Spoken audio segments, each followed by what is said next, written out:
Okay, my name is Paul Leatham, and I'm an iridologist, and I'm here tonight to tell you about basically four principles of iridology, things that you should understand before you jump into a program, one of my programs. You'll be able to tell for yourself if iridology will be useful to you. And it's important to know those four principles. I'd like to thank Delamay for, you made the arrangements for this building and for this seminar, and it's nice to see a good turnout tonight. I'd like to start out by just talking a little bit about myself so that you can get to know me a little bit. I got into natural healing because of health problems that I had at a very young age. When I was 19 and I got home from Vietnam, I had two really bad conditions that were probably going to kill me. And that was intestinal parasites, extreme case, the worst case I've ever seen in all the years I've been involved with this. And also rampant staph infection in the blood, affectionately called jungle rot. And jungle rot is an interesting condition. All you need to do is brush up against a twig on a tree and you develop an infection in the area that you just brushed up against. It develops a deep core and it'll fall out and it's just gross. And it leaves little scars all over your body. If you get close to me, you'll find that I have scars all over my body, and it's from jungle rot. But anyway, because of those two conditions, I was quite sick. And I lost a lot of weight. It's probably good for me in that case, but people told me that I looked like a trellis for varicose veins. And, you know, I thought, that's slightly funny to me right now, but back then I wasn't the least bit interested in hearing that kind of a remark from anybody. But anyway, I got into it from taking just two little herbs that a friend of mine presented to me one day. There, two bottles. One said black walnut. The other was pumpkin. Okay, pumpkin herb. And I took those for a couple of weeks and I began to be able to eat again. I couldn't even eat or even think about eating without getting really sick. And I couldn't walk from here to the door without just, you know, being out of breath and things like that. So this helped me to feel better. And I just kind of took it from there. My first herb book was Back to Eden by Jethro Kloss. And just a fantastic book that tells about some of the properties of herbs and the things that they can do for you. And I just kind of began to improve my own system. And people began to notice what I was doing and began to ask me questions. You know, what are you doing for yourself? You look better. And, you know, I began to give advice here and there. And one day I read a book by Bernard Jensen. Bernard Jensen is the father of modern iridology. And that book was called The Science and Practice of Iridology, Book 1. And just a fantastic book. It all just clicked with me. And I began to use it. Shortly after I started reading this book, I was taking a class in refrigeration and air conditioning on the GI Bill after Vietnam. And I did my first iris analysis there in that class. I had a friend, we were sitting at lunch together, and as I talked to him, I just happened to notice a spot in his iris in the stomach area, and I says, hey, you've had a stomach operation, haven't you? And boy, this guy about fell off his chair. He thought that was really weird that I would know that. Well, I found out now that that was just a good guess, you know, but there was a spot in the stomach area of the iris, and so he was so amazed at that. He told all of his friends, and I'd get people, they'd tap me on the back, and, you know, I'd turn around, they'd say, okay, what's in my eyes, you know? Everybody wants to know what's in their iris, you know? And I began to study that over the years, and I found that without the iris of the eye, you're going to miss the diagnosis. I've studied a variety of diagnostic techniques, and oh, there's thousands of them. In natural healing, there's all kinds too, as well as like blood testing in modern medicine. A blood test is a good way to tell, you know, what kind of toxins are in your system. But we have to remember that the blood is moving that toxicity out of the body by way of the organs of elimination. And so we're testing the cleanliness of the city by what's in the sewer type of thing, and you'll get somewhat of a picture, but it's not a good complete picture. In natural healing, you'll find things like saliva testing, hair analysis.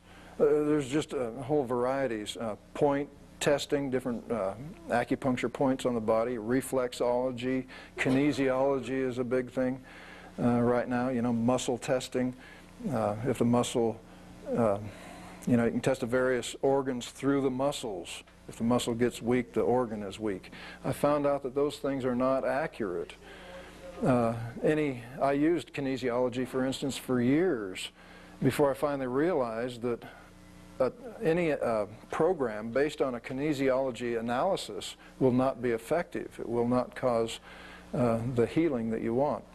Anyway, it's been my hobby as well as my occupation, my work, my profession for a good number of years in natural healing.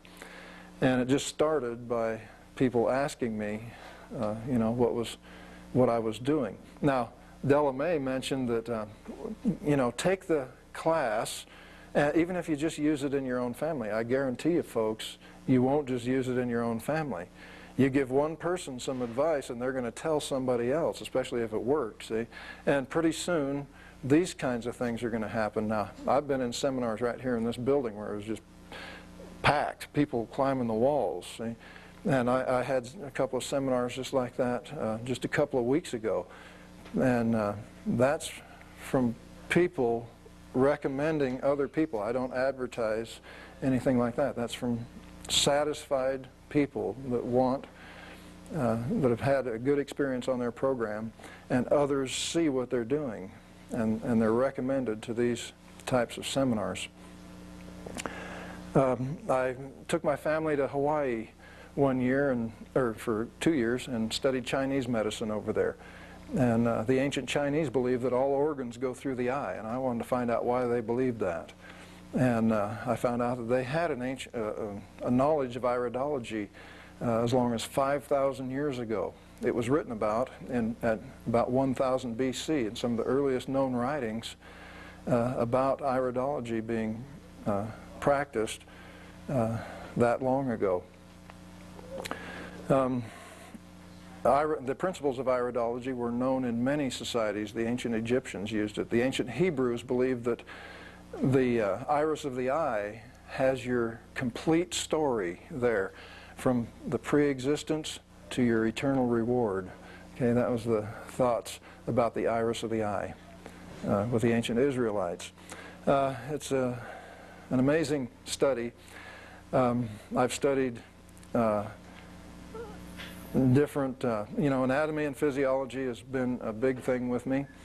And I've studied it both from a modern medical point of view, and right now I'm writing my dream book, Anatomy and Physiology According to the Iris of the Eye. We get a different picture of what's going on when we watch the iris of the eye. It's quite amazing.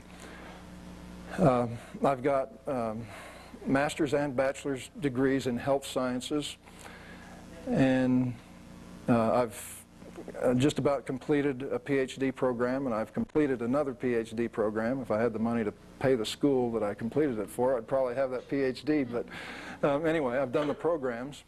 In other words, all I'm saying is, not that I'm the smartest person in the world, but I know a few things that work, okay, and that's what I'm going to share with you tonight. But my thing has been study and research, and that's what I enjoy doing. I'm married. We have 9 children, my wife and I. My wife is sitting right back there in the background. Wave your hand to everybody. There you go. There's my wife. We've got 9 children. All of my children have been raised on the very principles that we're going to tell you about today. And my children, people think it's strange, my children have never been to doctors except for stitches. I got one guy that's had stitches 9 times. I mean, this guy he's tough. Yeah, he just doesn't think about what he's doing a lot of times. We went caving one time out in the desert, and he'd just head for a cave, he'd run right in there. Well, this one that he ran into had about a 12-foot drop off, and he went right down into the bottom of the cave and cut his head up, and, you know, he does things like that. He's very enthusiastic for life. Anyway, my kids are known for their stamina and their strength and energy, and quite amazing. To begin with, I'd like to talk about symptoms. Okay, symptoms. This is what I call the first principle of iridology, and we have to get a good idea of symptoms. I had an experience several months ago that really kind of drove it home to me. This is something that we see all the time. But I was sitting at home waiting for a client to come.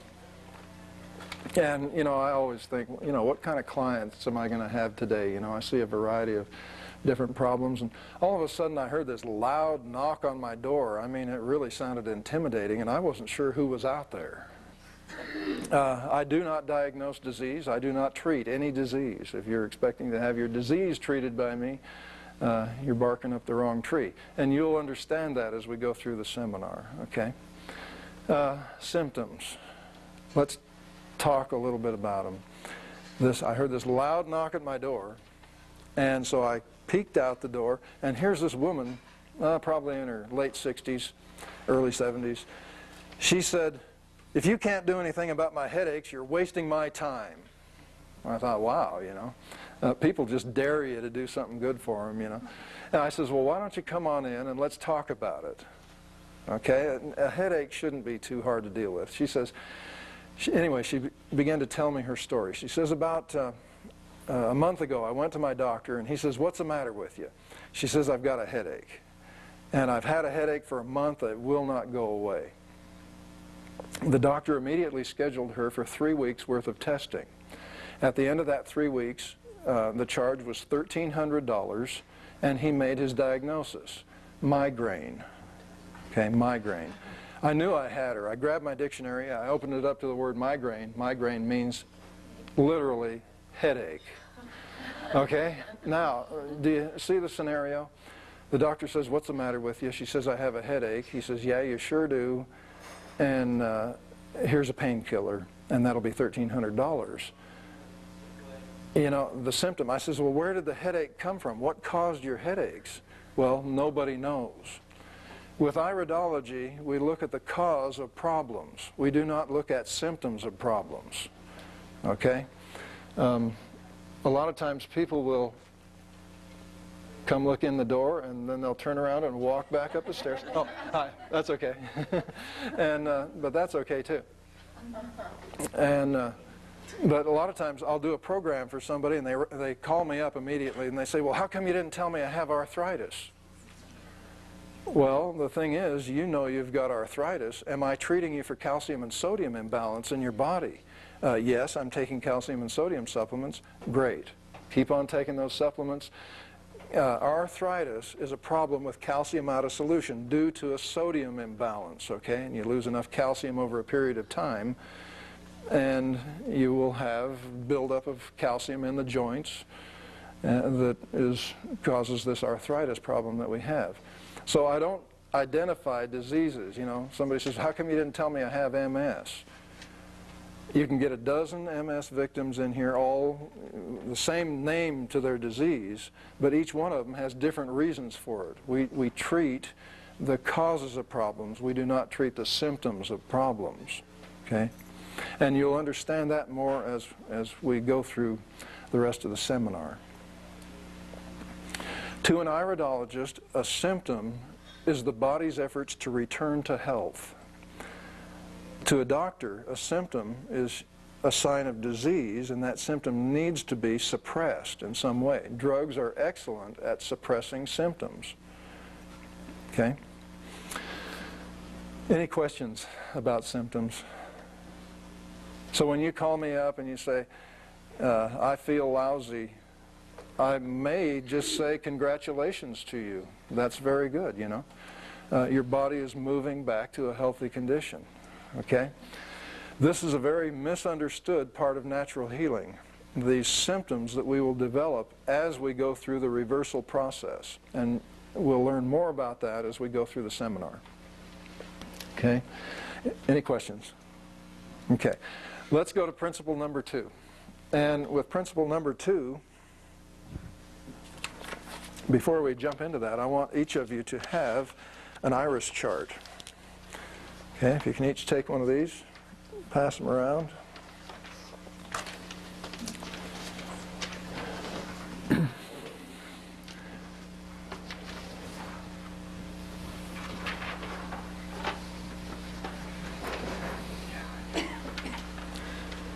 Okay, now when you get this iris chart, you're going to notice that my name is on my wife and I, our names are on the top of the iris chart. This is a new iris chart. For years I used an iris chart that was researched by Bernard Jensen. How many of you have heard of Bernard Jensen? Just a few of you, okay? Bernard Jensen is known as the father of modern iridology. And he was a great pioneer in this work. He's about 91 years old right now. And I'm a member of his organization, that's Iridologists International. He introduced iridology into the United States in the 30s, the late 30s, and has been deeply involved for over 60 years in iridology. He learned about it in the Scandinavian countries when he was studying nature cure. And he is a great man, a great pioneer. Recently, just a couple of years ago, I found a condition that I had to chart. I had to put it on the iris chart, and it was such a big change in the iris chart that I went ahead and added about a dozen other changes that I'd been contemplating over the years, things that I'd found. And so we've actually had to stop using Jensen's chart. That doesn't mean Jensen is dumb and I'm smart. It just means that this is how the science moves ahead. We keep learning more and more about it, and we have to chart these changes that we see. I want to always pay my respects to my teacher, Bernard Jensen. Does everybody have one? Now, how do you read an iris chart? This might look kind of confusing to you. What you do is when you're holding that chart up to your face, it's like looking at somebody eye to eye. In other words, their right eye is going to be on your left. And so let's say you're looking there at your friend's eyes, and suddenly you see some kind of a mark or indication at 5:30 in the right eye. What are you looking at? Kidney. Very good. What's your name? Alan. Alan is our first iridologist. Excellent. Okay, you see what I mean? Now, that's about how much I knew when I did my first iris analysis. You've had a stomach operation, haven't you? Okay. Remember that? That's about all I knew, actually, at that time. Build on that knowledge, Alan, and you'll be helping people before you know it. Okay? Now, how about if you see an indication at 3 o'clock in the left eye? What are we looking at? Heart. Heart, yeah. Heart's in there. Diaphragm. What else? Skin. Lung. Descending colon. Part of the stomach. Okay? All those tissues are in there. You see what I mean? Does everybody understand how to read an iris chart? You are all iridologists, okay? We have to start someplace. I didn't know much when I started helping people, but I've stuck with it. You know, the average iridologist only lasts 3 years. They get in there and they get discouraged, and they realize that they don't understand anatomy and physiology. They don't understand what they're watching. They don't know how to follow the iris and see the reversal take place. They get discouraged with it, and they start using it to sell products. Okay, you'll never buy a product from me. You can't do it, because I don't sell products. What I sell you is information, and lots of it, about your own system. Okay? Now, we can get into, let's get into who, oh, I got them right here. I was going to accuse you all of stealing my pens. Sorry. I knew this was a good group. In this second principle of iridology, I want to talk about the principle of inherent weakness, genetic weakness, if you will. How many of you have an inherent weakness? Some weakness you inherited from your parents. What's your inherent weakness? Bad eyesight. Bad eyesight. Did you just hear what this young lady told me? Bad eyesight. That sounds like a symptom to me. What's the inherent weakness in your system? Your eyes, maybe? Yes. Okay, how do you know? Because I can't see. Because you can't see. Okay? There's really no relationship there. That may not be, they may be inherently strong. Your parents may have given you strong eyes.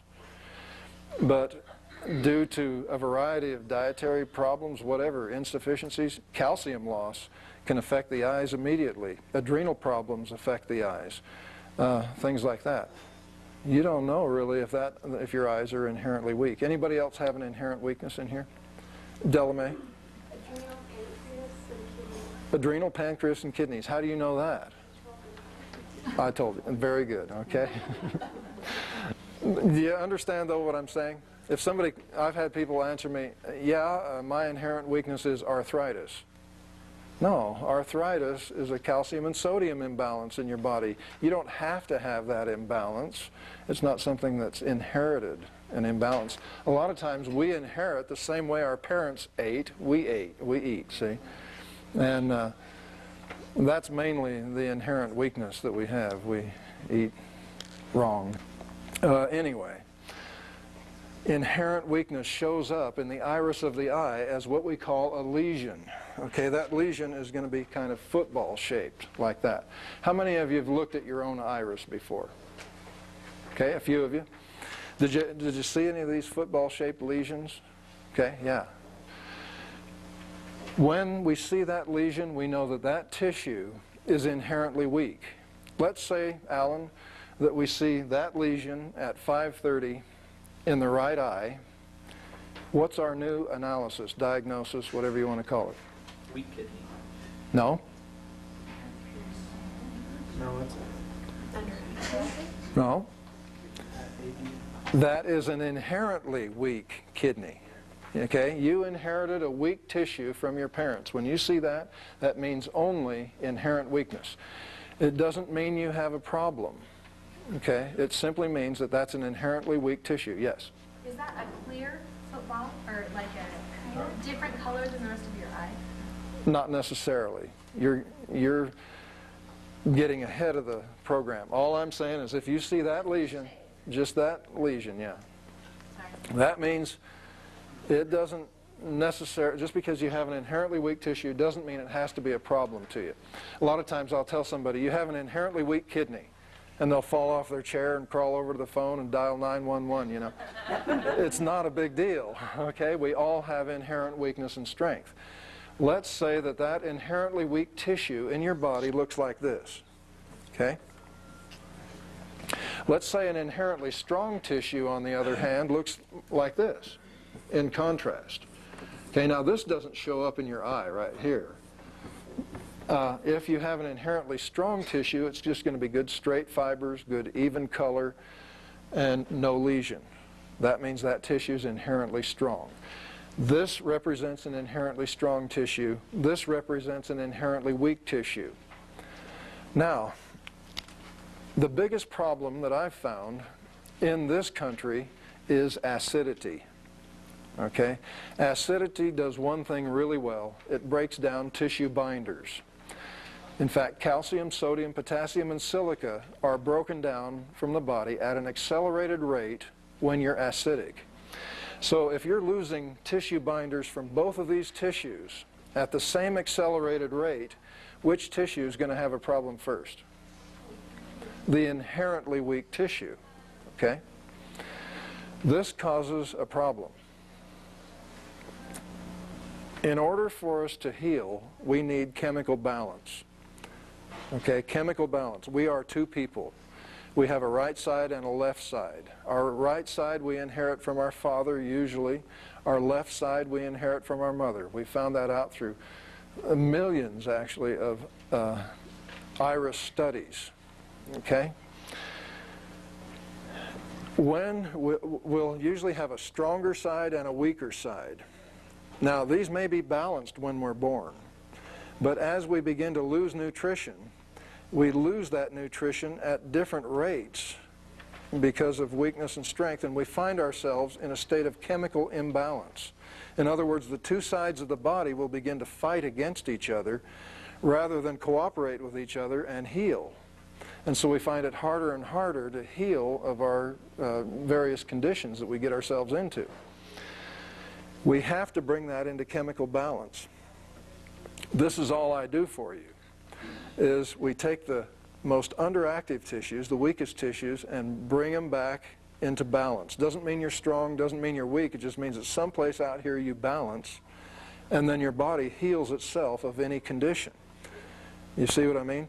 That's why we don't have a certain way that we treat arthritis or a certain way we treat MS. We simply take your weakest tissues and help you to balance them with the stronger side of your body, so your body heals itself of any condition.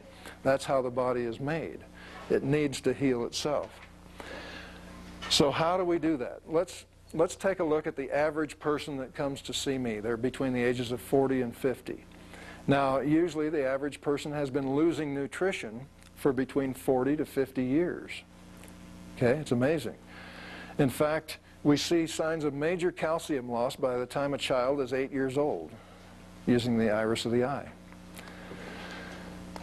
Okay, so this person has been breaking down these tissues at the same accelerated rate, the weaker tissues suffering the most.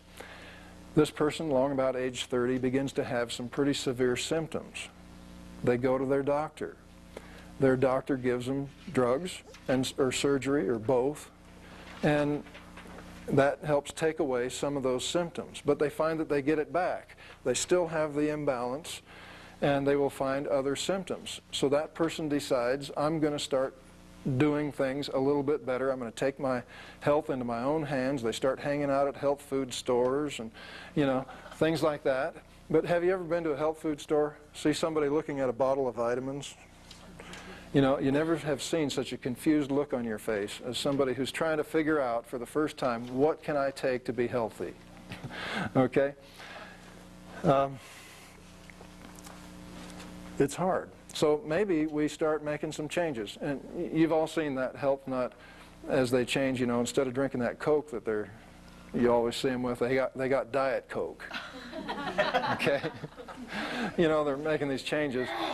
And then they really get radical and dunk their Oreos in goat milk, you know, things like that. Now, they don't know what really to do. They get on a good diet. Maybe they have some vegetables for the first time in their life. Let's say they put some spinach in each of these tissues. Okay?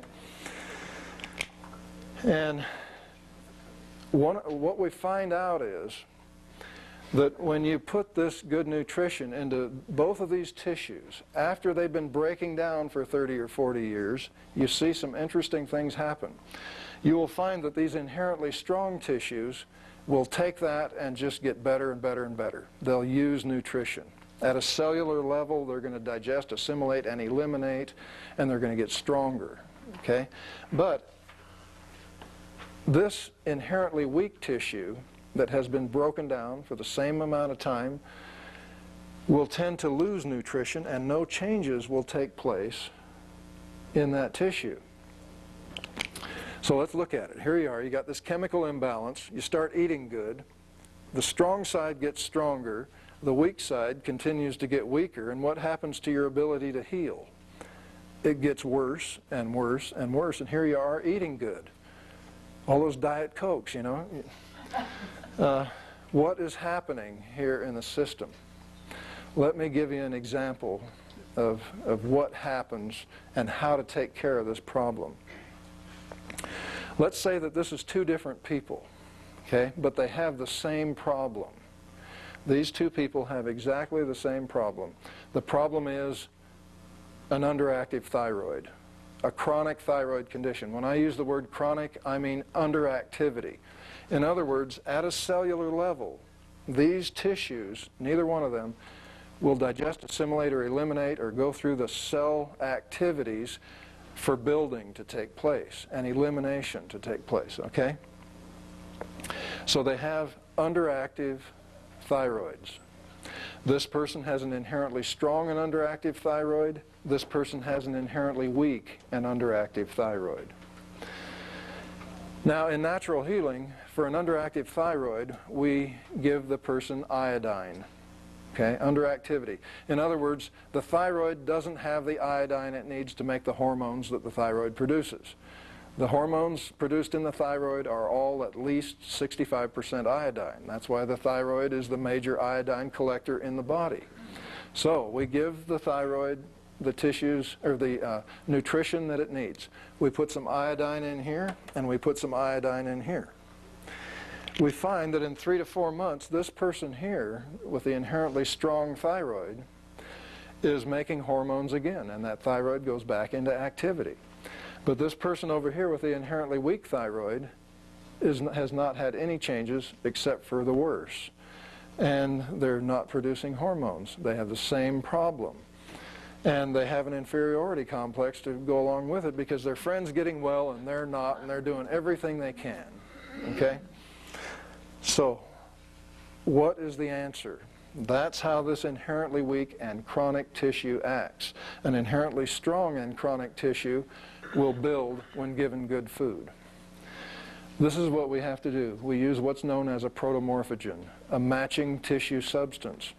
What we do is we go to a cow and get their thyroid. And then you take one of those, one dose of thyroid tissue every day for 4 months only. And during that 4 months, your body, your brain, remember, is very smart. Your brain sees thyroid tissue, says, aha, thyroid, I know just where to put that. And you're going to actually add a little bit of tissue in that thyroid. Not much. A cow's thyroid doesn't match a human thyroid very well, but an interesting phenomenon takes place. One little tissue more in that weak area will show up when you do your next iris analysis, and you'll know that that tissue is beginning to respond. You take the protomorphogen away, and you'll continue to get the iodine that you need, and as well as the other nutrients, and within 3 to 4 months, that tissue goes back into activity. This is probably one of the major studies that I made in iridology, is the study of matching tissue substances on the iris of the eye. Protomorphogens have been also known and used for over 5,000 years. They were used in ruling classes of people where there was lots of intermarriage. They found out that matching tissue substances were good therapy, but they were never used really correctly. We find increases in activity in the particular organs, and then the organs drop off to nothing. And that's because the protomorphogens are taken too long, or else they're not needed at all. The tissue must be inherently weak and chronic before you use a protomorphogen. If you were to put a protomorphogen in this inherently strong tissue, that tissue, the brain would say, I don't need this, let's throw it off. And if you take that protomorphogen long enough, you fool the body into even throwing off tissue from your inherently strong thyroid. If there's any activity left in the inherently weak thyroid, you don't use it at that point either. It has to be a chronic condition. If there's activity, your body will throw off the thyroid tissue and eventually even throw off healthy tissue from your own thyroid. You fool the body, in other words, to throw that off. If there's two of something in your body, you never use a protomorphogen. For instance, if one kidney is inherently weak and the other one is inherently strong, but they're both chronic, you don't use a protomorphogen. What we'll see happen is the inherently strong kidney gets weaker for a couple of months, while the inherently weak kidney is getting stronger. In other words, what I believe is happening is some kind of tissue exchange is taking place in the body. And then they both balance out in a stronger condition and go back into activity. This is the effect of protomorphogens. They're very necessary in our healing today. Inherent weakness was never a problem until after 1920, basically. Very interesting. People born before 1920 have very, very little inherent weakness. People born after 1920 have lots. And as I studied that decade, you know, I thought that was really interesting too. When I got enough iris records, I found that this was the case. So I studied that decade. I found that between 1920 and 1930, 1,500 chemical food additives were put on the market. Another interesting phenomenon, I used to ask people, what was your favorite treat when you were a kid? People born before 1920, a lot of times, you'd never believe what their answer was. Molasses on whole wheat bread. You know what a kid would do if you gave him molasses on whole wheat bread today? Boom, you know. It wouldn't go across. During the decade between 1920 and 1930, the molasses jar was replaced with a sugar bowl. And we found sugar to be the most acid-causing thing that we can put into our bodies, breaks down tissue binders immediately. Okay? One of the worst things that we can put in our systems today. I was leaving the home of a young man I was doing some therapy on, and his parents were sitting at the table studying the scriptures. They happened to be in Isaiah, where it talks about the desolating scourge that's going to overtake us in the last days. And as I walked through, they says, "Hey, Paul, what do you think the desolating scourge is? AIDS?" And I got to thinking, let's see, for every AIDS victim, there's 50 that die of heart disease. There's 30 that die of cancer, you know, things like that. And I thought, what's the biggest cause of that here in the United States? It's probably sugar. And I said, no, sugar is the desolating scourge. And as I walked out, they were scratching their heads. Gave them something to think about anyway. This is the story about inherent weakness. We see this in the iris of the eye. I've got a friend who lives in Delta, Utah. Quite an interesting character. He's a beekeeper and a very back-to-nature type person. Got long hair and a big gray beard, you know. And just real interesting to work with. He was involved in a serious car accident, and his kidneys were very inherently weak and very chronic. And so I recommended a protomorphogen to him. And do you think I could get him to go to a health food store? No way. This guy went straight to the nearest slaughterhouse, and he got a kidney. He called me up. He was really excited. He says, they even gave it to me. And he says, do you think if I take a bite of this kidney every day for the next 4 months that I'll build my kidneys? And I says, well, gee, Ed, let's try, you know. Let's. I like to experiment, you know. And he put that thing in his refrigerator, and each day he'd take it out and take a bite. He says, he called me up about 3 days later. He says, do you think it'd be okay if I put this in the freezer? I can't handle the texture of this kidney, you know. And I says, yeah, put it in the freezer. And he took a bite of that frozen kidney every day for 4 months and chewed that thing up. Sure enough, when I saw him the next time, there was a little extra tissue in each of his kidneys. Both of them, remember, inherently weak. Little extra tissue in there. I knew he was building his kidneys, and from then on, his kidneys got better and better and better. You can get your protomorphogens any place you want, folks. Oh, let's Yeah. Yes. Are they always bovine? No, they do make them from pigs too. But pigs are unclean. Remember, Exodus says so. Pigs don't have good sweat glands and lymph nodes. They're very deficient in those two organs of elimination, and they are very toxic. The juices from pigs are the same chemical composition as urine, and lots of urea, very gout-producing. They're poison. So I won't even use their protomorphogens. Okay, strictly bovine source. Any questions about inherent weakness? This is very interesting. Yes? Are protomorphogens, I mean, what are they called? Protomorphogen. Protomorphogen. Is Yeah. it live? It is raw. It's processed raw. Yeah, some protomorphogens will work cooked also, but raw you get much better effects It's like from. the liver, even though it's out of the cow, Uh-huh. or whatever it's out of, is there still live cells in that? Yes, there are. There are enzymes and things like that. Yeah, you take it in a pill. You get it from the health food store. And they are raised in clean environments. In fact, the only protomorphogens that are acceptable anymore in the United States are from animals who've been raised for that purpose in Australia and New Zealand. So they try and get the cleanest that they can. Okay, they're very, very effective, and we see the effects in the iris. Yes? What about synthetic thyroxine? Okay, thyroxine is a hormone. It's not a tissue substance. You see what I mean? It will not build the thyroid. In fact, it makes your thyroid go to sleep. You see what I mean? If you start doing the work of any organ, that organ's just going to say, I have nothing to do, I'm going to sleep. You see what I mean? So I never give a hormone. I always make the organ do its job. Okay? Thanks for coming back there. Any other questions about inherent weakness? Okay, let's go to the next principle. We're moving right along. The next principle deals with the questions, how do we get sick? And then, how do we get well? Have you ever asked your doctor, how do we get sick? No? You ought to ask him sometime. It's interesting. He'll scratch his head, and then he'll remember. Louis Pasteur told us, there's little bugs following you. As soon as they catch you, they're going to get in your body and kill you. Okay, that's the germ theory of disease. That's not the way we get sick. Remember, the house has to get dirty before the bugs move in. And so we begin that process of getting sick long before we have infections. Let's talk about how we really do get sick. Let's say they're right here. That's not a donut. That's a healthy person.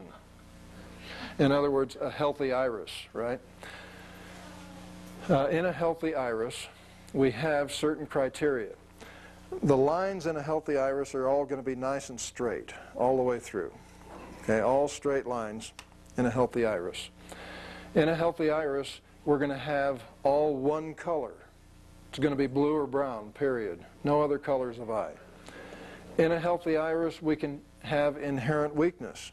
In fact, I don't care if your whole body's inherently weak. You see what I mean? As long as that color is the same blue or brown as the rest of the healthy iris. Those three things indicate health. So therefore, this person is healthy. How does he get sick? Let's use an example that's common to all of us. The example is toxicity. Toxicity. It's all around us. That might make you as paranoid as thinking about the little bugs following you. But we live in the most toxic country on the face of the earth. In fact, we've got drug companies in this country manufacture 4,500 toxic chemicals that are simply labeled food additives. Food additives, 4,500 of them. There were about 2,000 of them when I got into this business years ago. There's another 12,000 chemicals manufactured in this country that are labeled medicine. And I don't know how many other thousands of chemicals are labeled industrial chemicals. Okay? It's amazing. When most countries are getting away from drugs, our country gets deeper and deeper into them. And we can't avoid them. There's none of us here that can avoid chemicals. No matter, we can live at the health food store, and we're not going to avoid chemicals. You drive down the freeway during rush hour, you up your lead levels. Take one little drink out of the tap, and you've got pesticides and chlorine and sodium fluoride, one of the 10 deadliest substances known to man, into your system. Plus, you take a shower, you get more chlorine in your body showering in it than you do drinking it if you drank the water all day long. Okay? It's amazing. How many of you washed your hair this morning? A couple of you. Did you read that bottle of shampoo? Did you see SLS, sodium lauryl sulfate, in there, or sodium lauryl sulfate? That's the sudsing agent that's used in this country extensively, and it's dangerous. It will damage the liver and kidneys. And you can find that out by obtaining a material safety data sheet from the manufacturer of the chemical. That's exactly what it will say.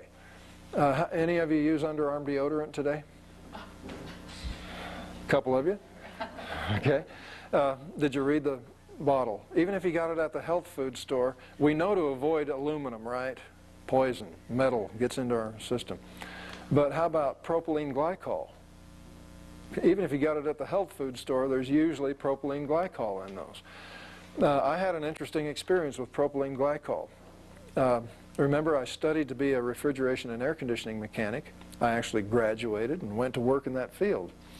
And as I got into that line of work, we used to work on specialized food handling refrigeration. And we would use an antifreeze in that refrigerating fluid, usually water. And that antifreeze was propylene glycol, not ethylene glycol like we put into our cars, but propylene glycol, which is a specialized antifreeze. And that propylene glycol came in 55-gallon drums. On each drum there was a sheet of paper. One day I did something that no refrigeration man ever did before. I read one of those sheets of paper. That paper said, Material Safety Data Sheet. Caution, do not let propylene glycol come in contact with the skin. It will cause liver and kidney damage, period. That's all it said. I was amazed, you know. I started being a little more respectful with it. And one day I got home from work and my wife came to me. She says, Paul, would you go to the store and get some of those baby wipes I've been seeing advertised? They look like they'd be really good. I went to the store, and being a good label reader, I started reading the ingredients in baby wipes. The first ingredient was propylene glycol. Well, needless to say, I went home empty-handed. My wife chewed me out a little bit until I told her what I'd found about propylene glycol. It's dangerous. I began trying to find out why propylene glycol would be added to something that would come in contact with the baby's skin. And I got all kinds of answers. Finally, somebody told me, well, we use food-grade propylene glycol. I thought, oh, wow, why didn't I think of that, you know? That makes sense. Well, I'm a little slow. About 3 or 4 days later, I found myself thinking, what is food-grade propylene glycol? So I got on the phone again. I started calling about food-grade propylene glycol. I found that propyl alcohol products attract rats and mice during the manufacturing process. And so they strain those out of there. When they do that, that's food-grade propylene glycol. Very interesting. Same chemical, but without the rats and mice. We need to know what chemicals we're coming in contact with, and we need to try to live as clean as we can from these chemicals, but we're not going to avoid all of them. In fact, this guy, he is healthy, but he can't avoid all chemicals either. What's his body doing that maybe our bodies aren't doing? His brain is very smart, remember? And remember, a chemical, you can't digest it, assimilate it, or eliminate it. In order to do those 3 functions in your body, it has to be a food. Okay, we have to put food into the body. Chemicals are not foods. Man cannot make a food in the laboratory. It's impossible. Anything made in the laboratory, we can't digest it, assimilate it, or eliminate it from our systems. So those chemicals begin to build up in the body. Your brain sees that toxic level rising, and at a certain point the brain will say, it's too toxic in here, we've got to flush the system. And you begin a cleansing process automatically. The body becomes very active, and mucus is produced in high amounts, and it goes through and it bathes all the cells, and you wash that out into the bloodstream through the organs of elimination. You eliminate it from your body. When that cleansing process happens, an interesting change takes place in the iris of the eye. Your weakest areas, which will be the most subject to toxicity, begin to turn white.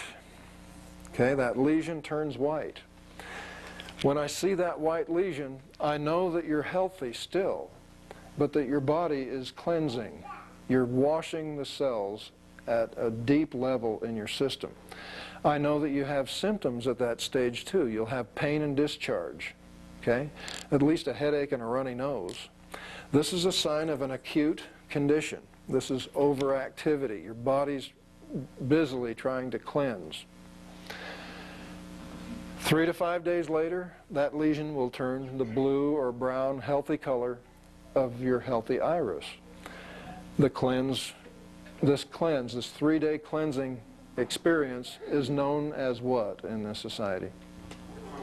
The common cold. That's our best friend. We need to have the common cold at least twice a year. 3 to 5 days later, this person's good for 6 more months of health. And then it builds up slowly. The person cleanses again. This is as sick as we should ever get. Okay? But what happens when we have a headache and a runny nose? We become socially unacceptable, don't we? Okay? And we go to the pharmacy and we get drugs. And drugs to suppress the runny nose, to suppress the headache. Antihistamines stop your runny nose. Painkillers stop your headache. And what happens to your cleanse? We stop the cleanse. Suppression takes place. We've just stopped our cleanse. Those toxins are driven back deeper into the tissues. That lesion then will turn a little bit darker in the iris of the eye. This is a sign of a subacute condition. Okay? Now there's less activity. It's harder for the body to go through that cleanse. This is subacute. Now, instead of the common cold, we've got symptoms like hay fever and allergies. Okay, things like that. A long, tedious cleanse that we can't seem to get through. It makes us feel miserable. How many of you have had hay fever and allergies in here? Isn't it miserable? I grew up with hay fever and allergies. First 20 years of my life, it was terrible, you know. And if somebody had come to me and said, if you take those drugs, you're going to kill yourself, I would have said, great, bring them on, you know. It's that miserable to have those kinds of problems. So 3 months, 6 months, you know, of this kind of misery, you're taking more drugs, you're suppressing the system even more, weakening the tissues, and instead of going back here to a healthy condition, we find that we move another step here. That lesion turns quite dark in the iris. This is a sign of a chronic condition. Remember what we said the chronic condition was? That's underactivity. That's a lack of cellular function in those tissues.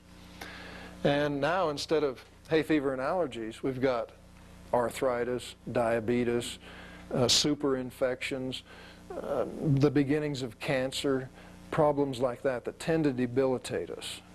Okay, now we're scared also. Lots of fears in the chronic condition. And, you know, we go to the doctor and we get drugs and surgery. We find out, I've never seen drugs or surgery move you back to a healthy condition. Okay, ever. What I've seen, though, is that you'll continue to move this direction and you get to where that lesion is totally black in your iris. Totally black. This is a sign of tissue degeneration, and this is where death occurs. We die of degenerated tissues. We die of tissue degeneration, not of acute conditions. Okay? We die over here. If we can open the eyes of a dead person soon enough, we'll find one or more degenerative lesions indicating the cause of death. That's usually within about 8 hours. Bernard Jensen made those studies. This person just lived his life. It takes about 75 years to get there now. Okay? The last 10 of which are spent in a debilitated condition by the average American. Okay? Hovering someplace in here between chronic and degenerative. Okay? I'm going to see your degenerative conditions. When there's tissue degeneration, you do not have time on your side. And remember, natural healing takes time. I had a woman come to me that I always remember. She came from Las Vegas, 62 years old. She came to me with lung cancer. She'd been on chemotherapy 2.5 years. She'd had 15 lung operations. She had lung cancer. When I looked in her iris, it was covered with tissue degeneration. I told her at that point, I said, time is not on your side. She knew it. The doctors told her to check into a hospice and wait for death, basically. She was going to die.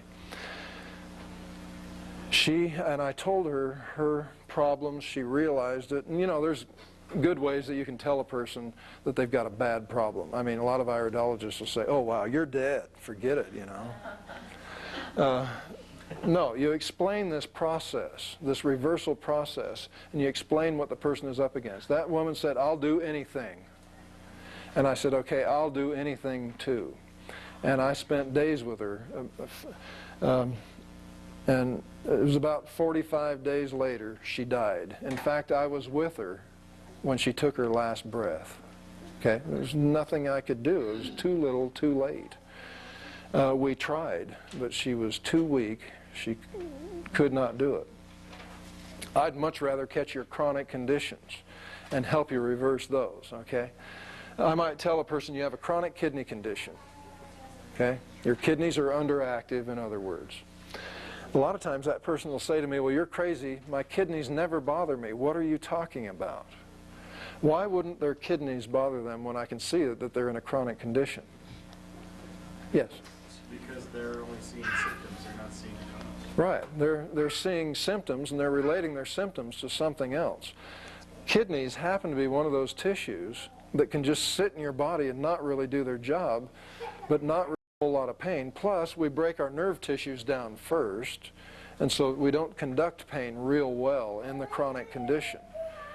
So what I have to do at that point is get that person to have a little bit of faith in the program. I say, well, let's treat your kidneys anyway because that's what your iris says is wrong with you. And so I put them on a kidney program as well as treating every other area that's underactive or chronic. And I send them on their way. You know, maybe a protomorphogen for the kidneys, uva ursi to cleanse and condition the kidney sinus, juniper berries to strengthen the kidneys, things like that. There's a lot of things you can do to help kidney activity in the system. Well, I send them on their way, and it's not unusual that in 2 to 3 months that person is calling me on the phone, 2 o'clock in the morning, and they're saying, my lower back is killing me and I'm running to the bathroom every 5 minutes. What have you done to me, you idiot? Okay, right away I think pain and discharge. Pain and discharge. That's not in the chronic condition. He didn't have that in the chronic condition. We know that that's an acute activity. Okay, so I tell the person, hang on. I grab my magnifying glass, I speed over to their house, and take a look in the iris of the eye, and instead of this chronic lesion, I'm looking at an acute lesion. And at that point, I shake the guy's hand, I say, congratulations, you're reversing a chronic kidney condition, and then I duck because he tries to hit me. He doesn't feel like hearing congratulations when he's in pain. He's miserable. I say, hang in there, stay on your good program, plenty of water, you know, eat right. 3 to 5 days you'll be feeling better. Sure enough, I go back in 3 to 5 days, and instead of the acute lesion, I'm looking at the healthy blue or brown as the rest of the healthy iris. This person has reversed a chronic condition. Yes? Was that the healing process? That's the healing crisis. As we go through, remember, we have underactivity here, and as we build up to where that tissue can actively throw off what's ailing it and build new tissue in the acute condition, that's where a lot of people stop their program. They don't go through that and take that last step to health. Okay?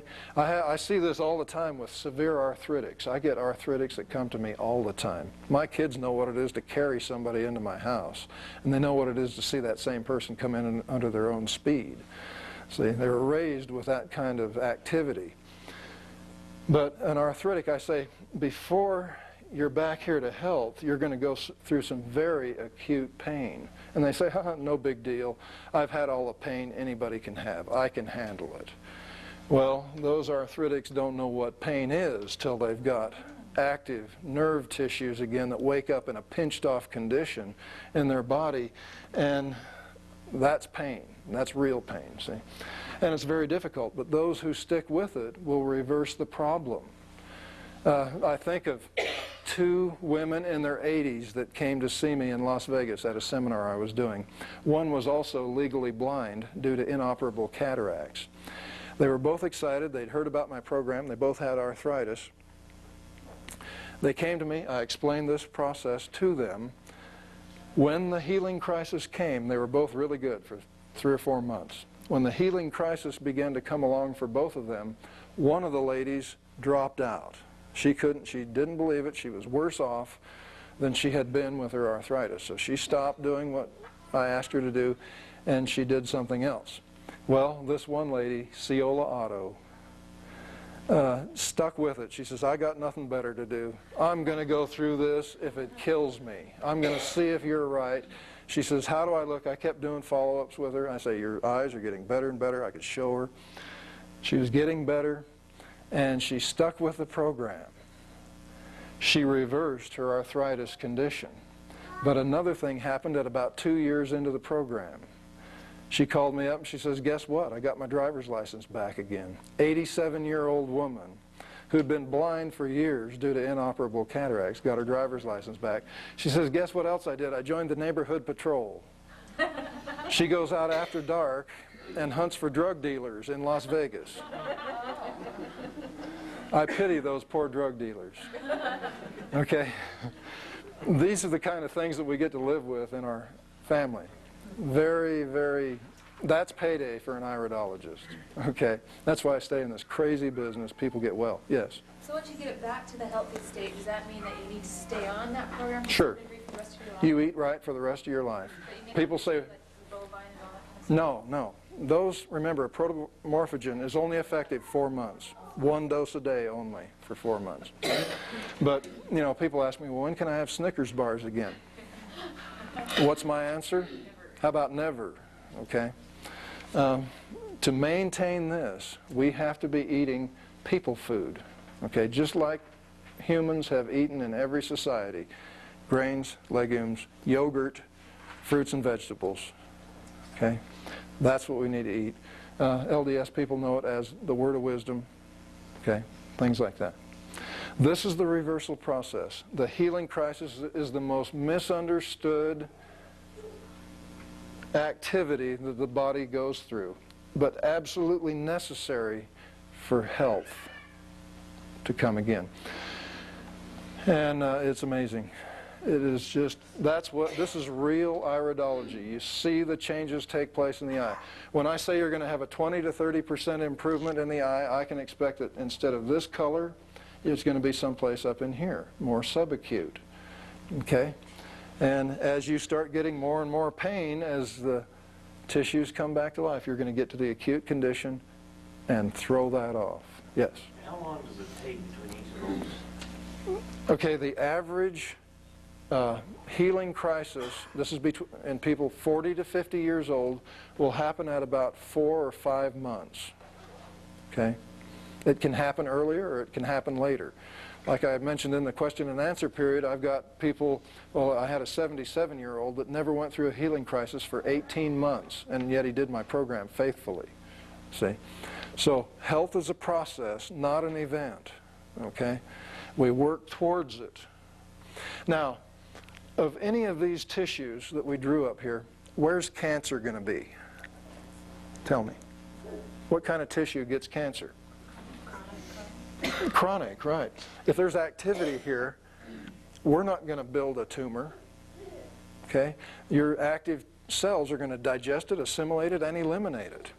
Okay? But a chronic condition, here it is. Let's say it's inherently weak and chronic, and here's toxicity in here.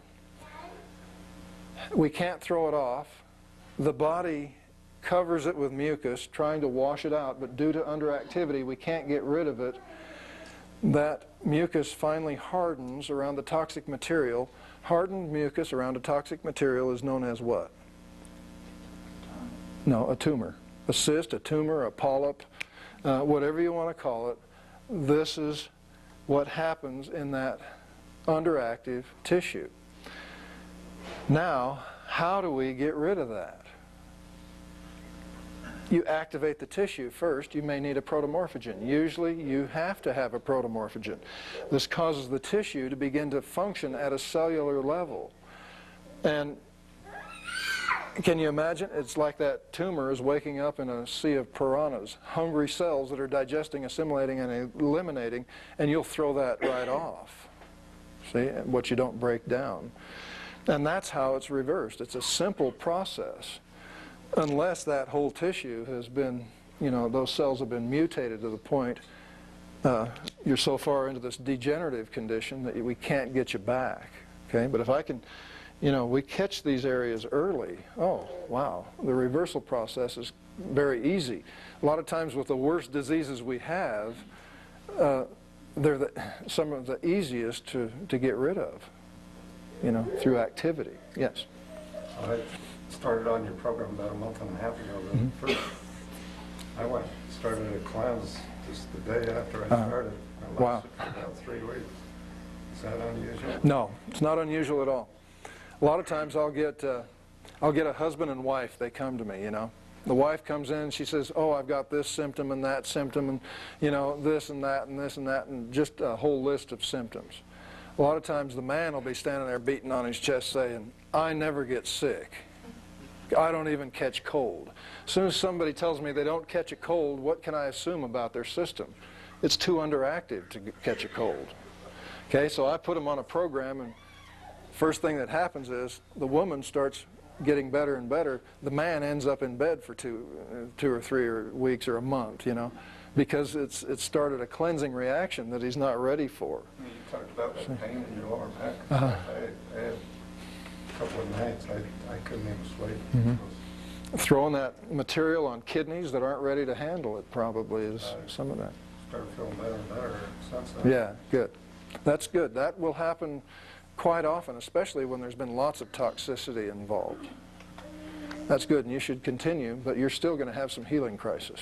You haven't got rid of all of it yet. You're going through this process. This is neat, okay? I was talking about this situation to a group of iridologists for the National Health Federation in Los Angeles, and as I spoke to them about the reversal process, I noticed a blank look come over everybody's face, you know, and I picked up on it right away, and I realized, and these guys later told me, they'd never seen the reversal process take place, actually. And so I kind of reprimanded them in my own way, and found out, you know, I was kind of asking them, what have you guys been doing? It hasn't been studying the iris of the eye, you know. Well, I found out they were all selling multi-level products. And they said, it makes you feel wonderful. You know, they were trying to get me to endorse it and sign up and the whole thing. And I say, well, does it cause reversal to take place? I don't know, but it sure makes you feel good. Okay, let's say you dump 30, let's say like KM. Anybody ever tried KM, the product? It's got about 100 different substances, good herbs, all mixed together in a thing that you drink. It's supposed to be a potassium drink. 100 substances, and you dump that on a body full of chronic underactive tissues. What's the body going to say? Oh wow, all you tired organs in there, wake up, we've got an invader here, I don't know what to do with all this junk, let's throw it off. Okay, so you get, these things get out of bed and they have to work, and they throw that off, and you feel pretty good. You think, wow, that really makes me feel better. I'm going to take that every day. Every day you make these tired organs work, you drain away all their energy finally. It might be 3 years or 5 years down the road. Pretty soon these organs don't get out of bed to help you, and you have a breakdown. And you think, what happened? I felt so good for 3 years, now I'm fighting for my life. Okay? You've drained all the energy away from these organs. We do not stimulate the body. We build the body slowly, and the body energy comes from active tissues. You can't have energy with chronic tissues. So I take you off everything that's stimulating your body, and the first thing you do is come to me and you're all tired. You know, how can I do this? And then we build you from the ground up so that you can build some activity back into those tissues. Yes? What do you do with somebody that's, for example, diabetic and they're taking 2 shots a day? Fine. I tell them, continue to monitor your blood. Get on a good program. Now, I found that with diabetes, it's a pancreas and adrenal imbalance in their system, and usually they're inherently weak. When they've gotten to the point where they have to supplement insulin, see, and we treat those protomorphogens. The average diabetic is usually off insulin in 3 to 4 months on my program. Now, that's not juvenile onset diabetics. They're very difficult to deal with. I think one of the problems is that their parents are afraid, and they don't give the child the support in the program. I've also found in the last 2 years the peritoneum in the iris of the eye, and found it to be a major problem with toxicity being dumped onto the pancreas and adrenals. And I found that all juvenile diabetics have severe peritoneum toxicity. And so I'm trying to work with them to go through the peritoneum cleanse that I've come up with that cleanses the peritoneum as much as 50% in 2 weeks. And it's a very interesting situation. I think that may be a key to diabetes, to help the rest of those that I haven't been able to help. But the average will be off insulin in 3 to 4 months. Okay, it's simply activating the pancreas and adrenals, building them back to the point where they can function again. Take them off the shots? No, they get off the shots when they're ready. They continue to monitor their blood sugar levels. And, you know, if you take a blood sugar test and it's 100, you don't need to add any insulin. See, if it's 175 or whatever, then take a little bit, you know. I tell them do that. They find that they go right into a point where they don't have the high blood sugar anymore. It's interesting. Okay, reversal process. Very interesting. You can see what's happening in the iris of the eye. I trust it. I've learned to trust it over the years. Whenever I don't trust it, I get into trouble. When I trust it and just do what it says, it works. I know a few things that work. Okay, how do I know that a program works, that it's real, that the supplement is good? It allows reversal to take place.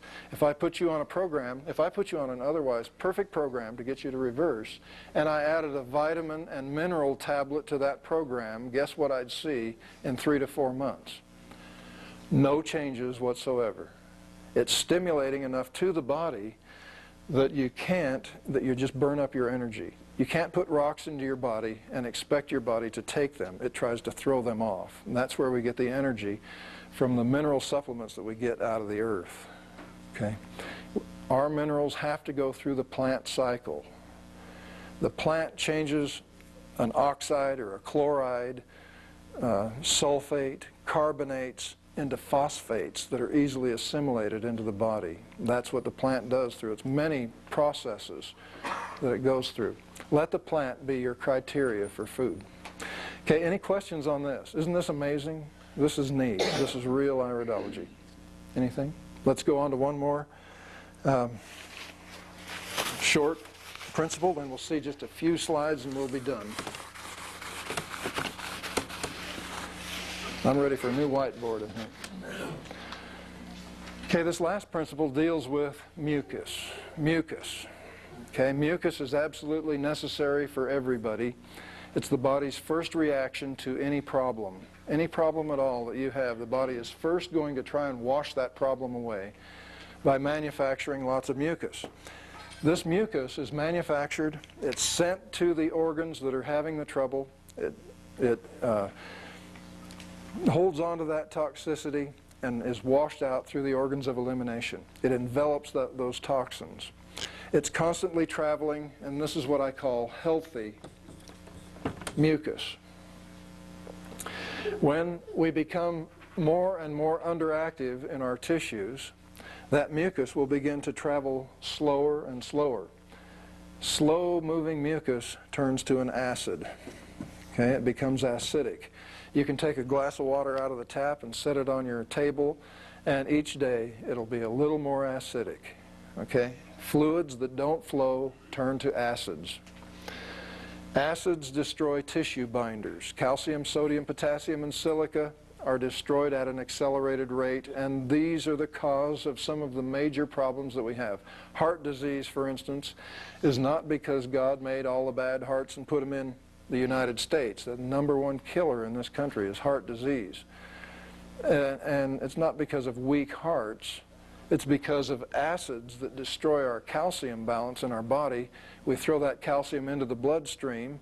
That calcium adheres to the walls of the veins and arteries and becomes the base of plaque. Calcium is the base of plaque, not cholesterol. Okay?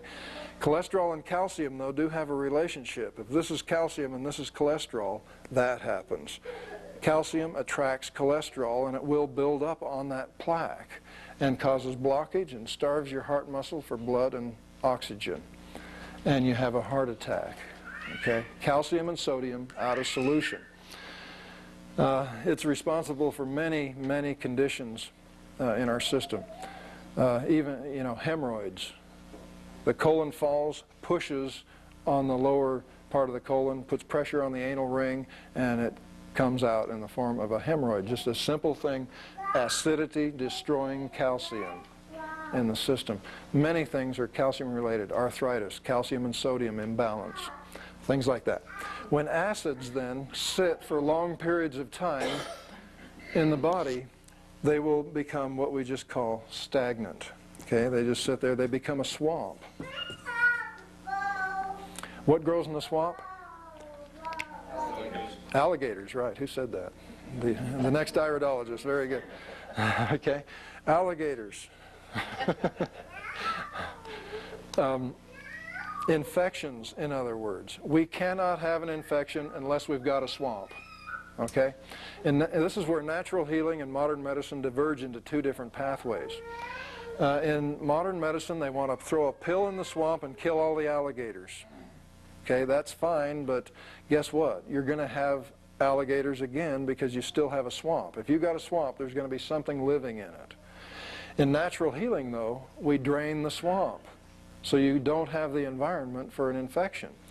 And I think that's why so many of the herbs, I mean, there's just page after page, list after list of good swamp draining herbs, and they're all around us. And we need them. And they have different affinities for different parts of your body.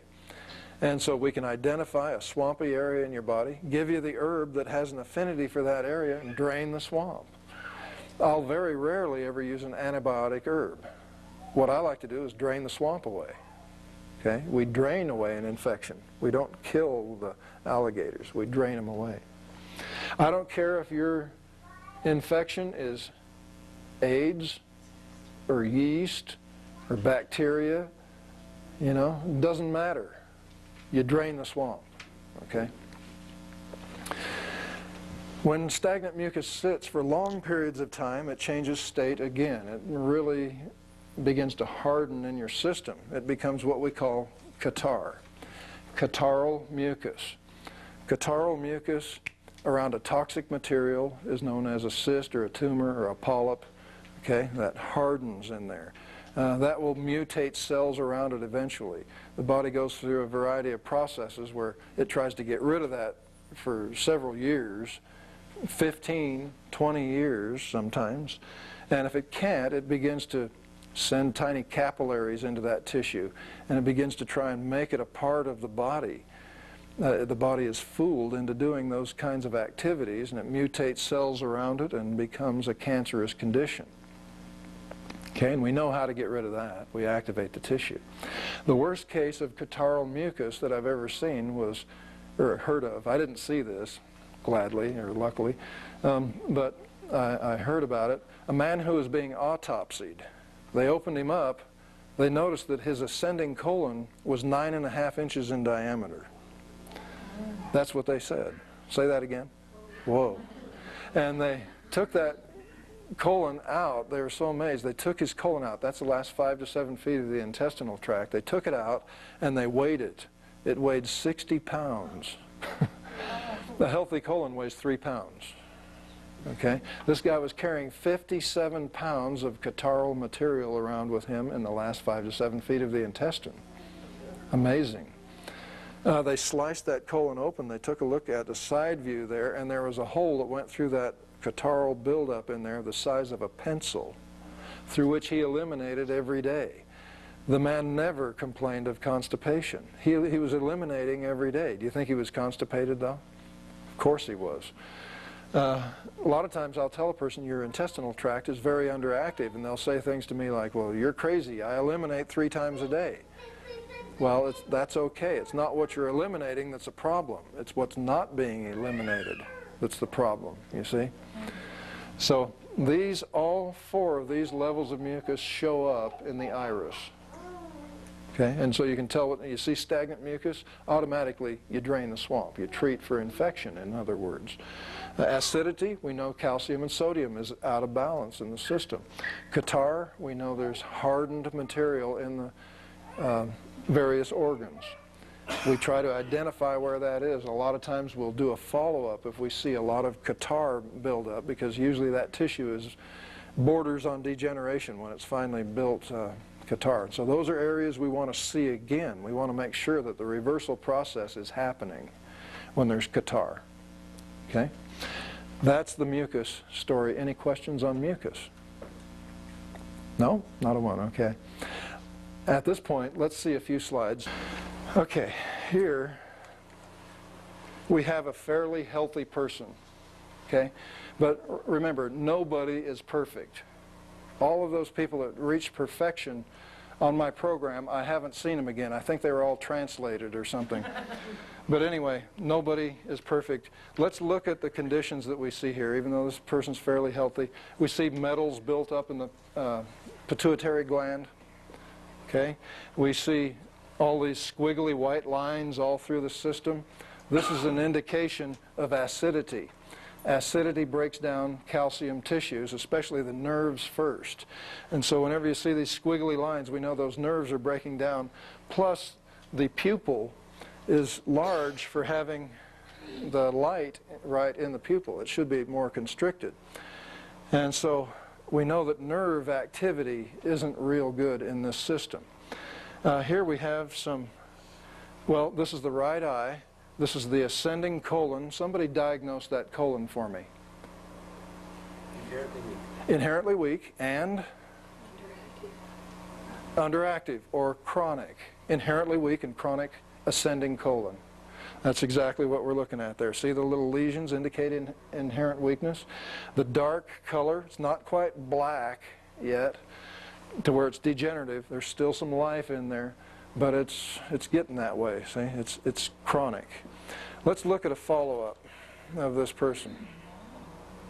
Same person, metals are breaking up, acid levels are much friendlier, nerve tissues have built to a point, at least he's getting good nerve activity, but look at the inherently weak and chronic ascending colon. It's still inherently weak. We're never going to get rid of inherent weakness, but it's healthy. Okay, it is not a chronic condition. He's been through the healing crisis. This, I claim these eyes now. Any doctor ought to be an example of his own work. This is the reversal process in action. Does everybody remember? There's the first picture and the good changes. If this doesn't happen, you're on the wrong program. If I see you in 3 to 4 months and you haven't had some reversal take place, then I know one of two things. Either I gave you the wrong program or you didn't do the program that I gave you. I very rarely give anybody the wrong program nowadays. Okay? I've been doing it long enough that I know how to read the iris, and I trust it. This is my weaker left side. Okay, and everybody's got a side that's out of balance to some degree. We can try and bring it back in, but there's no chronic condition in the system. And that's good. We don't want chronic. We want healthy. Sometimes some of our tissues will just be subacute or acute, but we want to stay away from chronic and degenerative. This is a woman.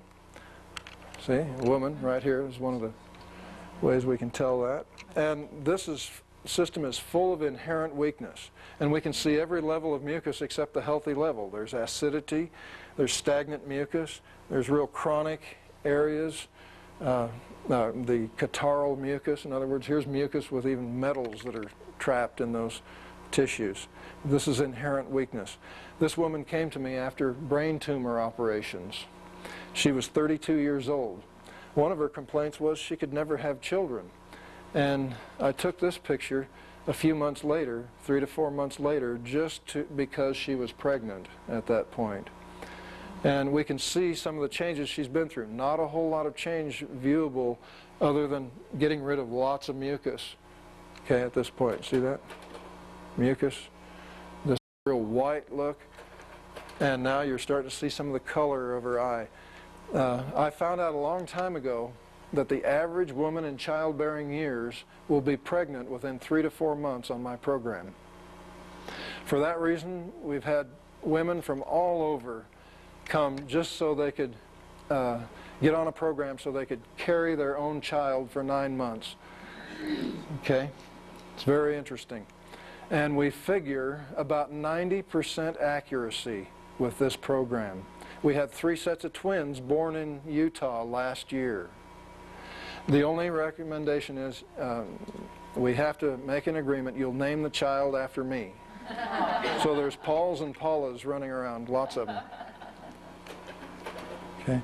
My wife and I were sitting in a theater over at BYU, Hawaii, waiting for a movie to start. And the students were milling around. It was noisy in there.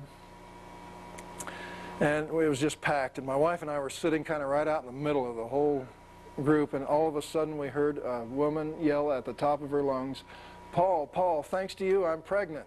Oh. You never heard a bunch of students get so quiet so fast, you know.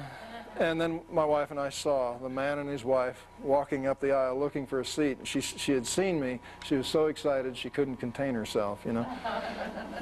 It made quite a hit, though, at BYU. And here's the follow-up of the left eye.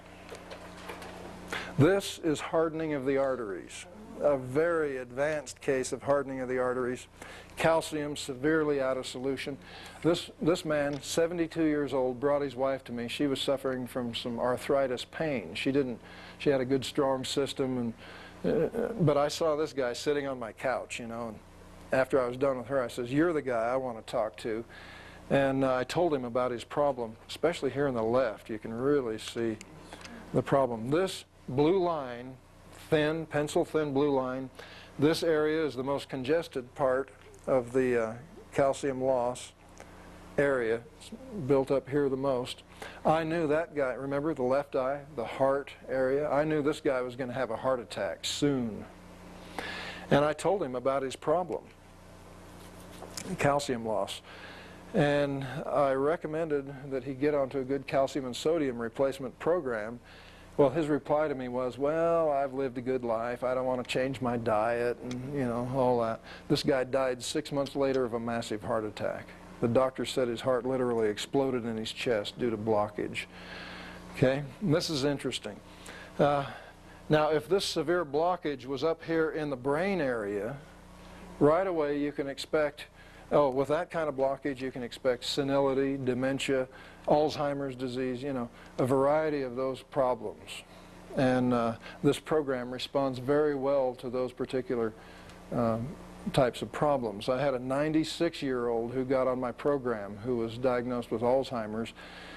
He'd get lost in the neighborhood, and the police would bring him back home, and they threatened to take him away, and his sons were trying to take care of him. His sons were in their 70s, and you know, they were being threatened that the county was going to take his dad away, and the guy would go into people's homes and become belligerent and didn't know who he was and things like that. Well, I put this guy on 3 supplements, calcium, sodium, and chlorophyll, and a good diet, and I showed his sons how to take care of him. Didn't hear from him for a year. One day the old man calls me and he says, "You know, I'm really feeling good now. I've got to meet you, and I'm doing things now that I haven't been able to do in 30 years, but I'm so worried about my sons. They seem so senile to me. Is there anything you can do for them?" Okay.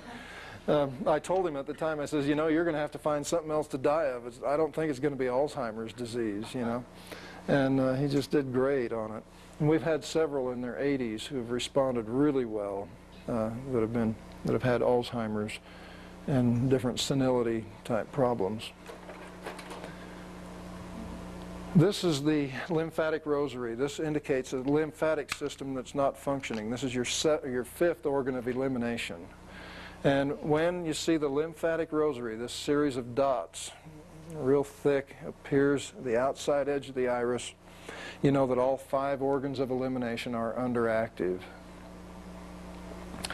And this person came because he had a sulfur problem. Sulfur tends to settle in the stomach. It'll actually displace sodium, the sodium lining in your stomach, and your stomach won't produce the right amounts of stomach acid so that you can break the foods down in your stomach. And so he always had an upset stomach. He always felt bad. That's why he came. But sulfur responds really well to chlorophyll. Plus you need plenty of sodium in your system to push this sulfur back out of there, out of that stomach. And when I say sodium, I never mean salt. I mean sodium phosphate that comes through the plant cycle, like celery, very high in sodium phosphate. Here's his left side. We can see the inherent weakness in the metals, things. This guy was so impressed with his program, he tried to get his wife to come see me. Here's his wife. Our family album. Here we are at the beach. Okay. Anyway, this is his wife. She was known as the hypochondriac in town. She always had pain. She was always complaining about her health, and she drove her poor husband and her doctor crazy. Her doctor decided he was going to get to the root of the problem. He sent her one time, this was several years ago, to the University of Utah, where they had at that time the most sophisticated diagnostic piece of equipment known to modern medicine. And they sent her through the rigors of this testing device. And she described her experience to me. She says, they brought me into this big auditorium, made me take off all my clothes and get into this big machine. The big machine spread me out like this and started rotating me around as it performed different tests on the body. She says, the whole thing really humiliated me, especially when I saw that the balcony was full of young medical students watching the whole thing. And she said, it was just, I couldn't believe it. And then she threw me this letter that she got back about 3 or 4 weeks later. It was the result of the test they'd done on her body. They could find nothing wrong, and they recommended a psychiatrist to her. Said, please contact this psychiatrist. She was so humiliated, she came to see me, you know. And right away, I could see a number of problems. We see the white stress rings, these nerve rings that indicate adrenal malfunction. The adrenals do not produce cortisone to relax tissues. And so we know that, and these are white, so we know that that's acute stress. Lots of symptoms of stress, in other words. We see toxicity. In fact, in the other eye, the heavy toxicity shows up real well.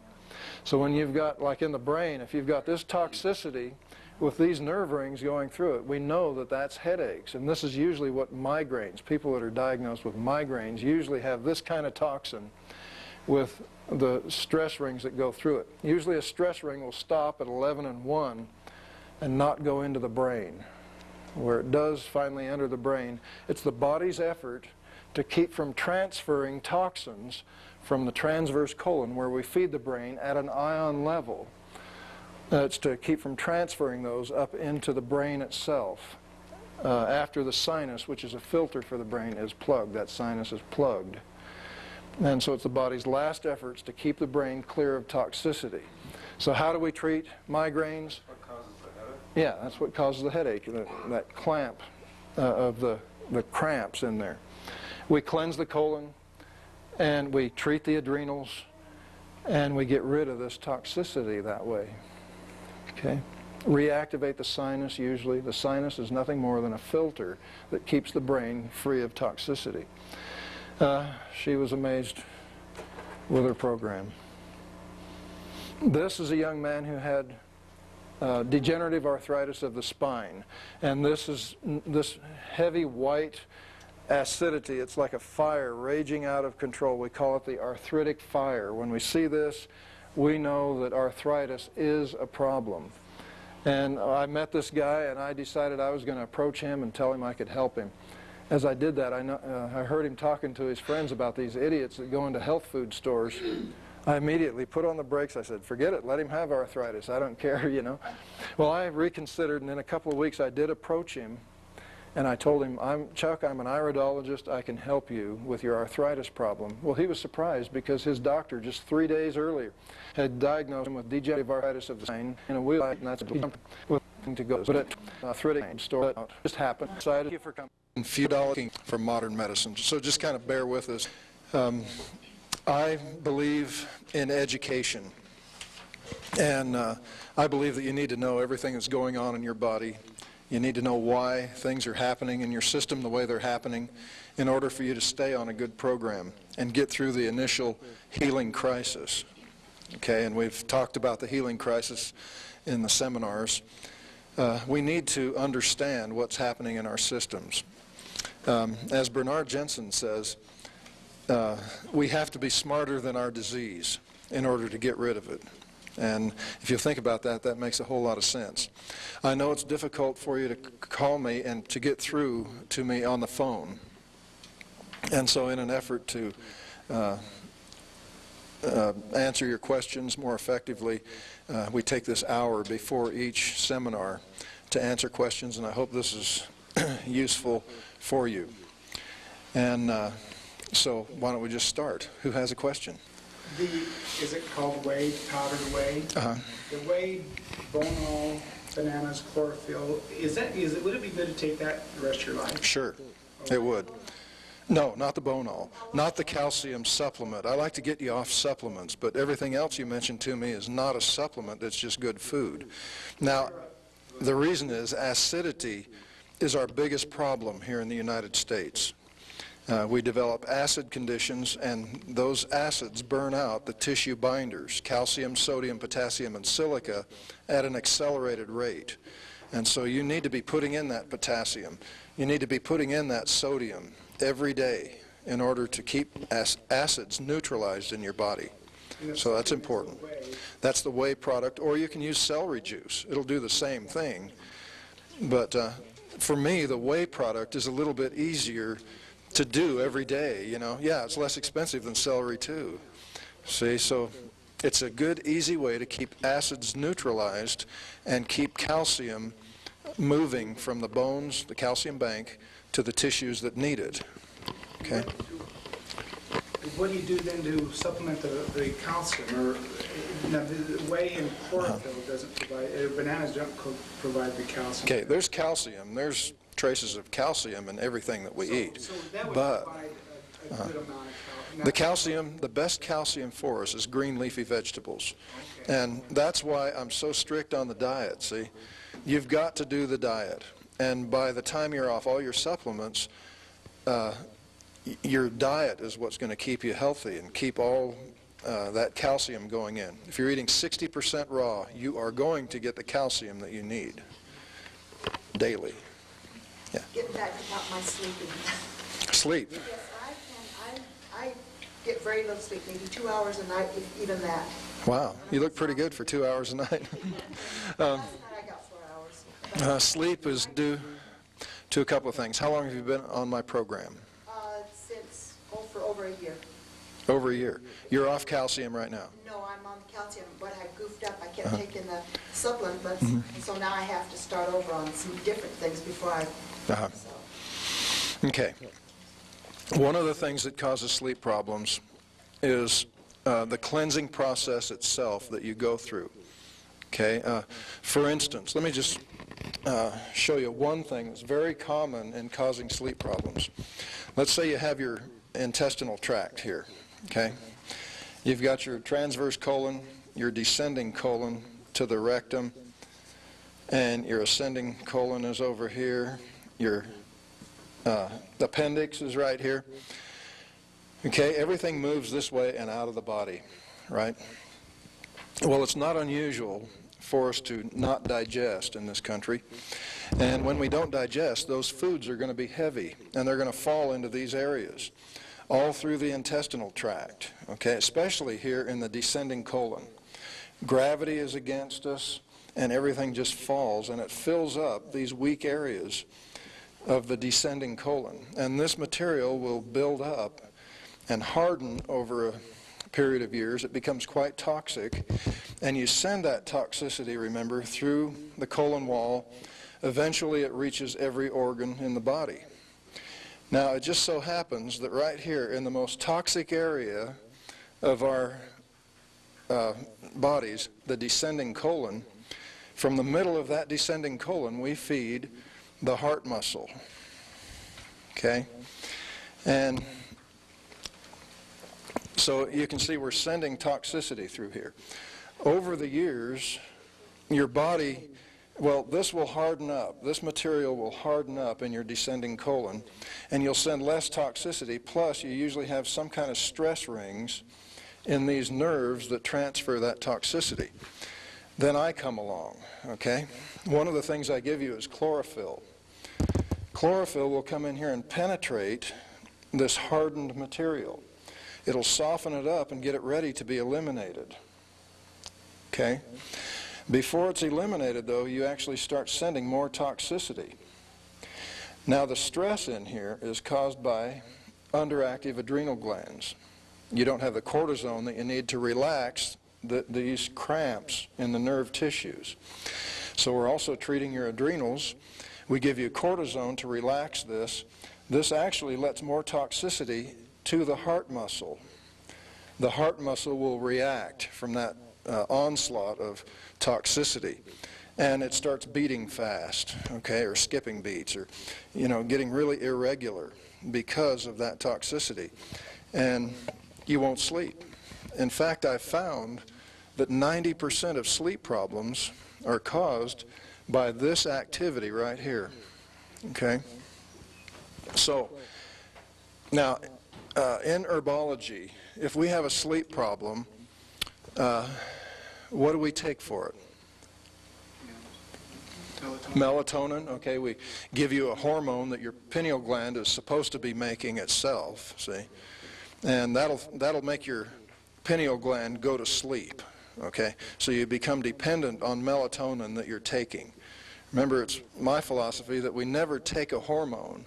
We make the gland do its own job, okay? What else do we take? Hawthorn berry. That's what we should take, okay? But in herbology, the sleeping pill of herbs is valerian. Valerian is an herb that simply knocks you out, okay? Makes everything go to sleep. So it'll knock out your heart, it'll knock out your intestinal tract, and nothing is active, okay? And so we stop the good cleansing program that your system's going through. Well, what we need to take is hawthorn berry for that. Hawthorn berry will work right with the heart. It actually relaxes your heart muscle and allows it to beat at the proper levels. Yes. Take hawthorn berry, try that. And then you'll notice that for most people I recommend a colon cleanse, right? So you also get rid of the toxic condition here, see? So usually this starts at about 6 months into your program. This will happen. When you call me up 6 months into your program and you say, I can't sleep, the first question I'm going to ask you is, have you done your colon cleanse? Usually the answer is no, because for most people, even though I recommend that you have to have one at 4 months or whatever, most people will think, oh, I can't do that. I don't want to do it, you know. And we resist it, and then by then, a couple months later, this is softened up and sending its toxicity to the heart muscle. I've had people check into the emergency room thinking that they're having a heart attack, you see, and they're not. They call me up and they say, I thought I was having a heart attack, but the doctor says no. And I said, did you do your colon cleanse? You have to do the colon cleanse, okay? Am I doing your follow-up? Wait until I do your follow-up, okay, and we'll see. Some people can't do a colon cleanse at the right time, and so they'll have a little bit more trouble. It may be due to blood sugar imbalances, something like that. When you do a colon cleanse, I want you to have the strength to do a colon cleanse. And one of the really important parts of that strength is good blood sugar levels and balances. You don't want radical fluctuations in blood sugar. Okay, does that make sense, kind of? Yes. You were talking about sleeplessness. I have just the opposite. I can sleep all day. And maybe in the morning I sometimes cannot get up because I think I haven't had enough sleep. Even if I get up twice or 3 times at night, I can go to sleep immediately. So my problem is just the opposite. Okay. I sleep so much. Let's. Put me on her program. Yeah. Trade programs, yeah.